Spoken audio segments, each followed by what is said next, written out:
ગણપતિ બાપા, તમે એકલા અલગ કેમ દેખાવ છો? હું તમને એક વાત પૂછું?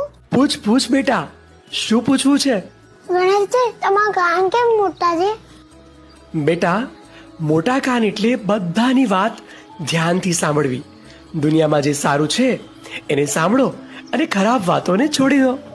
ગણેશજી, મેં આંખો કેમ આટલી નાની છે? બેટા, નાની આંખો એટલે એકાગ્રતા. જે કામ કરીએ તે સંપૂર્ણ ધ્યાન સાથે કરીએ, બાકી બધું ભૂલી જવું. તમારી સૂંઢ આટલી કેમ મોટી છે? લાંબી સૂંઢ એટલે ફ્લેક્સિબિલિટી. જીવનમાં પરિસ્થિતિ પ્રમાણે બદલાવ લાવો. નાની મોટી દરેક વસ્તુ પહોંચવા માટે સક્ષમ થવું.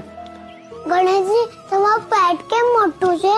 બેટા, મોટું પેટ એટલે સહનશીલતા.